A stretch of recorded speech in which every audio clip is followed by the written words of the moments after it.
Today's story is The Mouse, the Bird and the Sausage from the Brothers Grimm fairy tales.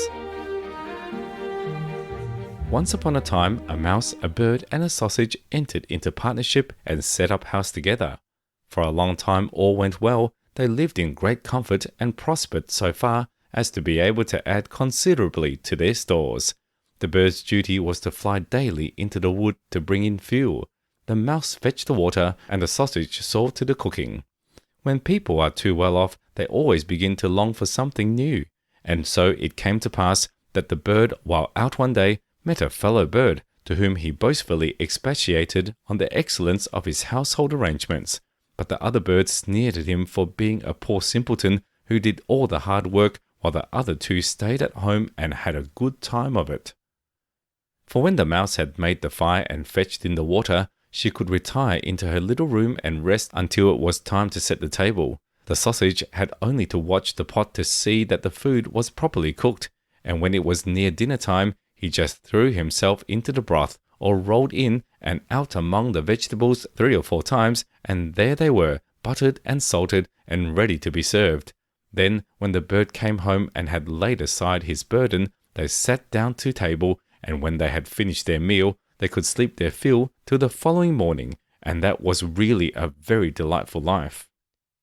Influenced by those remarks, the bird next morning refused to bring in the wood, telling the others that he had been their servant long enough and had been a fool into the bargain, and it was now time to make a change and try some other way of arranging the work. Beg and pray as the mouse and the sausage might, it was of no use. The bird remained master of the situation, and the venture had to be made. They therefore drew lots, and it fell to the sausage to bring in the wood, to the mouse to cook, and to the bird to fetch the water.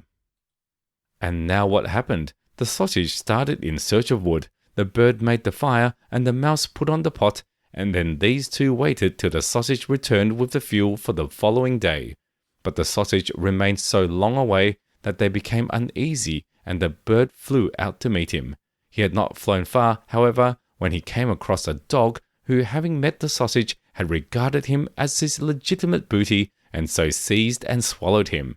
The bird complained to the dog of his bare-faced robbery, but nothing he said was of any avail, for the dog answered that he found false credentials on the sausage, and that was the reason his life had been forfeited.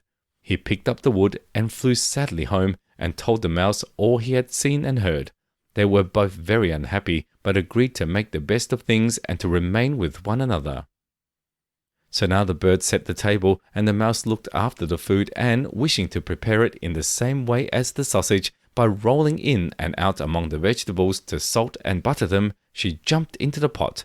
But she stopped short long before she reached the bottom, having already parted not only with her skin and hair, but also with life. Presently the bird came in and wanted to serve the dinner, but he could nowhere see the cook. In his alarm and flurry, he threw the wood here and there about the floor, called and searched, but no cook was to be found.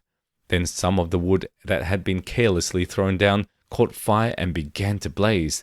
The bird hastened to fetch some water, but his pail fell into the well, and he after it, and as he was unable to recover himself, he was drowned. We hope you enjoyed the story. Subscribe for more. See you next time.